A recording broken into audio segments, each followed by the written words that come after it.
ಅಣ್ಣ, ಏನು ಯೋಚನೆ ಮಾಡ್ತಾ ಇದೆಯಾ? ಏನಿಲ್ಲ ಸಿಸ್ಟರ್, ಏನಿಲ್ಲ. ಅವನನ್ನು ನೋಡೋಕೆ ಹೋಗಿದ್ಯಾ? ಯಾಕೆ ಸಿಸ್ಟರ್ ಹಿಂಗೆ ಕೇಳ್ತಾ ಇದೆಯಾ? ಹೋಗಬೇಡ. ಅವನು ಎಲ್ಲಿದ್ದಾನೋ ಅಲ್ಲೇ ಇರಲಿ. ಅವನಿಗೆ ಯಾವ ಸಹಾಯನೂ ಮಾಡಬೇಡ. ಸಿಸ್ಟರ್, ನೀನೇನೋ ಮನಸ್ಸು ಕಲ್ ಮಾಡಿಕೊಂಡು ಆ ಕಡೆ ಹೋಗಬೇಡ, ಅವನಲ್ಲೇ ಕೊಳಿಲಿ ಅಂತ ಹೇಳ್ತಾ ಇದೆಯಾ. ಆದರೆ ನಾನು ಎತ್ತಾಡಿಸೋದು ಕೂಸು ಮನಸ್ಸು ಕೇಳಲಿಲ್ಲ ಸಿಸ್ಟರ್. ಜೈಲಿಗೆ ಹೋಗಿ ಅವನ್ನ ಬಿಡಿಸ್ಬಿಟ್ಟೆ. ಅಲ್ಲ, ಅವನು ನೀನು ಹೆತ್ತ ಮಗನೇ ಆಗಿರ್ಬೋದು, ಆದರೆ ಸಾಕಿ ಬೆಳೆಸಿದ್ದೆಲ್ಲ ನಾನೇ ಅಲ್ವ ಸಿಸ್ಟರ್. ನಾನು ಅವನಿಗೆ ಬುದ್ಧಿ ಹೇಳೋಣ ಅಂತ ಹೋದೆ, ಆದರೆ ನನ್ನ ಮಾತನ್ನೇ ಕಿವಿಗೆ ಹಾಕ್ಕೊಂಡಿಲ್ಲ. ಸಿಸ್ಟರ್, ನೀನು ಪ್ರೀತಿಯಿಂದ ಬುದ್ಧಿ ಹೇಳಿದ್ರೆ ಅವನು ಕೇಳ್ಬೋದು, ಯಾಕೆಂದರೆ ನೀನು ಅವನ ಅಮ್ಮ ಅಲ್ವಾ. ಇಲ್ಲ ಅಣ್ಣ, ಅವನ ಮೇಲೆ ನನಗೆ ಯಾವ ಭಾವನೆಯೂ ಉಳಿದಿಲ್ಲ. ಎಲ್ಲ ಸತ್ತೋಗಿದೆ. ನನಗೀಗ ಮಗ ಅನ್ನೋ ಮಮಕಾರ ಇಲ್ಲ. ಅದ್ಯಾವತ್ತೋ ಅವನು ಕಳ್ಕೊಂಡ್ಬಿಟ್ಟ.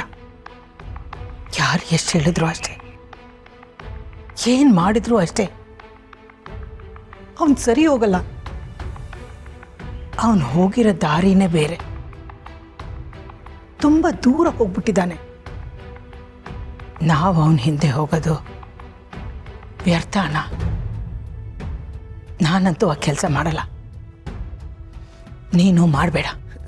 ಸಿಸ್ಟರ್, ತಾಯಿನೇ ಕೈ ಬಿಟ್ಬಿಟ್ರೆ ಇನ್ಯಾರು ಕೈ ಹಿಡಿತಾರೆ ಸಿಸ್ಟರ್? ಅವಂತೂ ಪ್ರಪಂಚದಲ್ಲಿ ಯಾರು ಇಲ್ಲ ಅಂದರೂ ತಾಯಿ ಅದ್ರ ಜೊತೆಗಿರಬೇಕು, ಅದನ್ನೇ ಧರ್ಮ. ಆ ಥರದ ಭಾವನೆ ನನಗೆ ಮಾತ್ರ ಇದ್ರೆ ಸಾಲದು. ಅಮ್ಮ ಅಂತ ಅವನಿಗೂ ಇರಬೇಕು. ಆ ಥರ ಯಾವತ್ತಾದರೂ ಅವನು ನನ್ನನ್ನು ನೋಡ್ಕೊಂಡ? ಇಲ್ಲ ಅಲ್ವಾ? ಕಾಲು ಕಸಕ್ಕಿಂತ ಕಡೆಯಾಗಿ ನೋಡ್ದ. ನಾಯಿ ತರ ಅಂತ ಹೇಳ್ಕೊಂಡೋಗಿ ಮನೆಯಿಂದ ಆಚೆ ಆಗ್ತ. ಅವನು ಈ ಜನ್ಮದಲ್ಲಿ ಬದಲಾಗಲ್ಲ. ಇನ್ಯಾವತ್ತು ಅವನ ವಿಷಯ ನನ್ನ ಮುಂದೆ ಮಾತಾಡಬೇಡ ಅಣ್ಣ. ಅವನು ನಿನ್ನನ್ನು ಮನೆಯಿಂದ ಆಚೆ ಹಾಕಿದ್ದಾನೆ, ಅದನ್ನು ಮರಿಬೇಡ.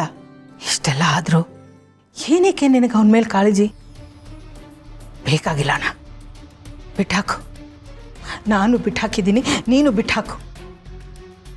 ಈ ಸೆಂಟಿಮೆಂಟ್ ಎಲ್ಲ ಬೇಡ. ನಮ್ಮ ಯಾವ ಭಾವನೆಗೂ ಅವನು ಯೋಗ್ಯ ಅಲ್ಲ. ಸಿಸ್ಟರ್, ಏನು ಮಾಡೋಕ್ಕಾಗತ್ತೆ ಸಿಸ್ಟರ್?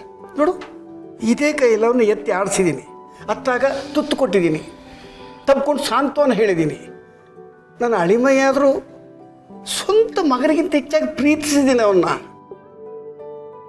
ಒಳ್ಳೆದೋ ಕೆಟ್ಟದ್ದೋ ಏನು ಬೇಕಾದ್ರೂ ಇರಲಿ ಸಿಸ್ಟರ್, ಆದರೆ ಎಲ್ರಿಗಿಂತ ಹೆಚ್ಚಾಗಿ ನನಗೆ ತುಂಬ ಪ್ರೀತಿಯವನಾಗಿದ್ದ.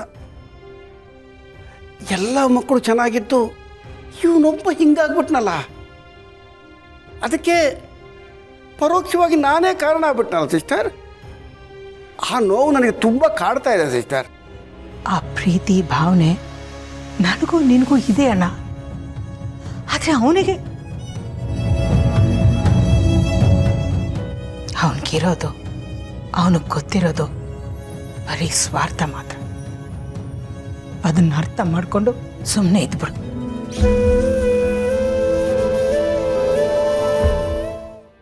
ಇದೇ ಥರ ಬಾಲ ಮುದುರ್ಕೊಂಡು ಸೈಲೆಂಟಾಗಿ ಮನೆ ಕೆಲಸ ಮಾಡಿಕೊಂಡು ಬಿದ್ದಿರಬೇಕು. ಅಪ್ಪಿ ತಪ್ಪಿ ಬಾಲ ಬಿಸ್ದೋ ಇಮಿಡಿಯೇಟಾಗಿ ಗೇಟ್ ಪಾಸ್ ಕೊಟ್ಬಿಡ್ತೀನಿ.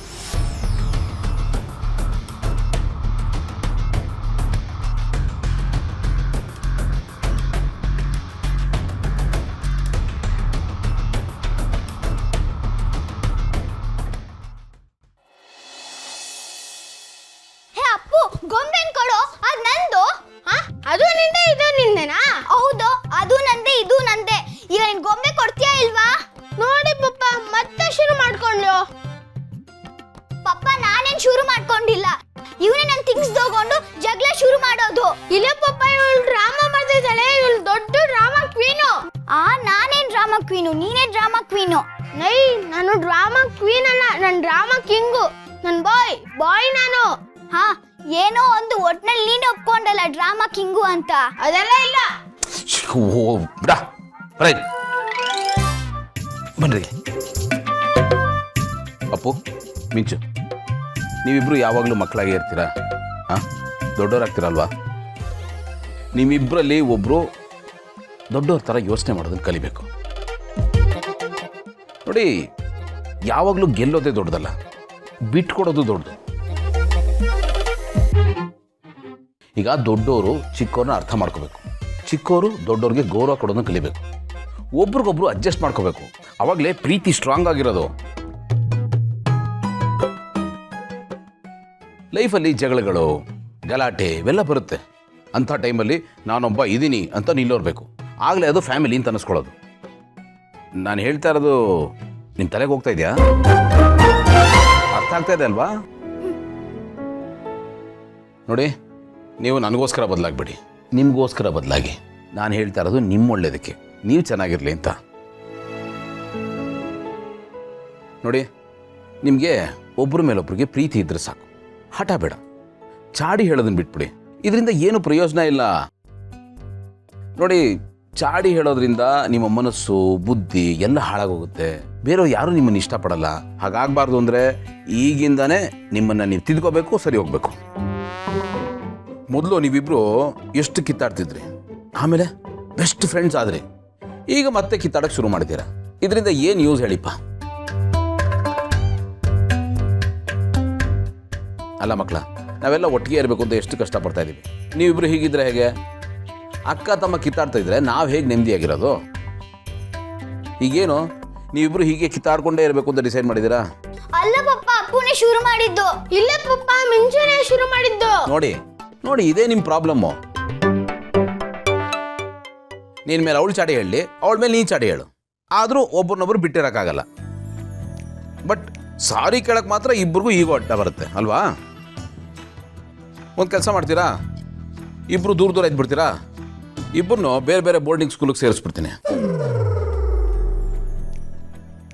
ಆವಾಗ ಜಗಳ ಇರಲ್ಲ, ಗಲಾಟೆ ಇರಲ್ಲ, ಒಬ್ರನ್ನೊಬ್ರು ನೋಡ್ಕೊಳ್ಳೋದು ಇರಲ್ಲ. ಅದೇ ಬೆಸ್ಟ್ ಅಲ್ವಾ? ಹಾಗೆ ಮಾಡುವಾಗಾದ್ರೆ ಹೇಳಿ, ಇಬ್ಬರು ದೂರ ದೂರ ಇದ್ಬಿಡ್ತೀರಾ? ಅದಿಷ್ಟ ಇಲ್ಲ ಅಲ್ವಾ? ಇಬ್ಬರಿಗೂ ಒಬ್ರಿಗೊಬ್ರು ಬೇಕಲ್ವಾ? ಹಾಗಾದರೆ ಗಲಾಟೆ ಮಾಡೋದನ್ನ ಬಿಡಿ. ಒಬ್ಬರ ಮೇಲೆ ಒಬ್ರು ಕಂಪ್ಲೇಂಟ್ ಮಾಡೋದು ಬಿಟ್ಟು ಒಬ್ಬರನ್ನ ಒಬ್ರು ಅಕ್ಸೆಪ್ಟ್ ಮಾಡ್ಕೊಳ್ಳಿ. ಆವಾಗ ಮನೆ ಥರ ಇರುತ್ತೆ. ಈಗ ಹೇಳಿ, ಒಳ್ಳೆ ರೀತಿಲಿ ಒಳ್ಳೆ ಮಕ್ಕಳ ಥರ ಇರ್ತೀರಲ್ವಾ? ಸರಿ ಪಪ್ಪ. ಸರಿ ಪಪ್ಪ.